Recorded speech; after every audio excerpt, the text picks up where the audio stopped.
Praise the lord. యేసు రక్తమే జయము. మన రక్షకుడు మన విమోచకుడు అయిన యేసుక్రీస్తు పరిశుద్ధ నామములో అందరికీ వందనాలు.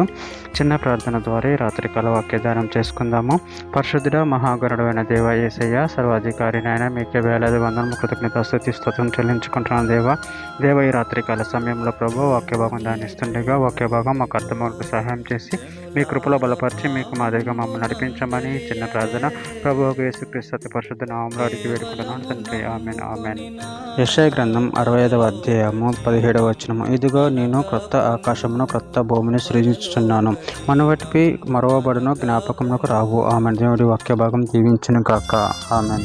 ప్రభునందు ప్రియులారా, మనము ఇక్కడ వాక్య భాగంలో గమనించినట్లయితే ఇదిగో నేను క్రొత్త ఆకాశమును క్రొత్త భూమిని సృజించుతున్నాను, మునుపటివి మరవబడును, జ్ఞాపకముకు రావు. అదేవిధంగా వాక్య భాగంలో గమనించినట్లయితే పేతురు రాసిన 2వ పత్రిక 3వ అధ్యాయం 13వ వచనంలో ఆయన వాగ్దానమును బట్టి క్రొత్త ఆకాశముల కొరకును క్రొత్త భూమి కొరకును కనిపెట్టుచున్నాము, వాటి యందు నీతి నివసించును. యెషయా గ్రంథం 66వ అధ్యాయం 22వ వచనంలో నేను సృజించబోవు కొత్త ఆకాశము క్రొత్త భూమి లయము కాక నా సన్నిధి నిలిచినట్టు నీ సంతతి నీ నామమును నిలిచియుండును, ఇదే యెహోవా వాక్కు. యెషయా గ్రంథం 43వ అధ్యాయం 18వ వచనంలో మునుపటి వాటిని జ్ఞాపకం చేసుకొనకూడి, పూర్వకాలపు సంగతులను తలంచుకొనకూడి. యెషయా గ్రంథం 45వ అధ్యాయం 8వ వచనంలో ఆకాశమండలం నీతిని కురిపించినట్లు అంతరిక్షమా మహావర్షము వర్షించుము, భూమి నెరలు విడిచి రక్షణ ఫలించినట్లు భూమి నీతిని మొలిపించును కాక. యెహోవా నగు నేను దాన్ని కలగజేసి ఉన్నాను.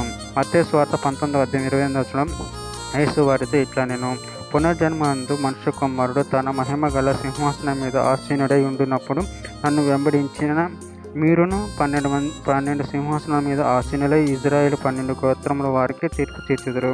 కొరింథీయులకు రాసిన 2వ పత్రిక 5వ అధ్యాయం 17వ వచనంలో కాగా ఎవడైనను క్రీస్తునందు నేడల వాడు నూతన సృష్టి, పాతవి గతించిన ఇదిగో క్రొత్తవైన. రోమీయులకు రాసిన పత్రిక 8వ అధ్యాయం 24వ వచనం ఏలి అనగా మనము నిరీక్షణ కలిగిన వారమే రక్షింపబడినది కనపడినప్పుడు నిరీక్షణతో పని ఉండదు, తాను చూచుతున్న దాని కొరకు ఎవడు నిరీక్షించును. చివరిగా ఒక మాట ఫిబ్రవరికి రాసిన పత్రిక 11వ అధ్యాయం 27వ వచనం విశ్వాసం బట్టి అతడు అదృష్టుడైన వానిని చూచినట్లు స్థిరబుద్ధి గలవాడే రాజాగ్రహమునకు భయపడక ఐగుప్తుని విడిచిపోయాను. ఆమె. దేవుడి వాక్య భాగం దీవించిన కాక చిన్న ప్రార్థన చేసుకుందాము. పరిశుద్ధుడ మహాగణుడైన దేవ యేసయ్య, నేను మీరు ఇచ్చిన వాక్యదానాన్ని బట్టి ప్రభావ మీ కృతజ్ఞతలు చెల్లించుకుంటూ ప్రభావ నిరంతరం మీ ప్రేమ కృపను మమ్మల్ని కాచి కాపాడి మీకు మాదిరిగా మమ్మల్ని నడిపించమని, మీకు మహిమకరంగా తెచ్చే విధంగా వాటి శక్తిని బలాన్ని మాకు అనుగ్రహించమని చిన్న ప్రార్థన చేసిన అడిగి వేడుకుంటున్నాను తండ్రి. Amen amen amen.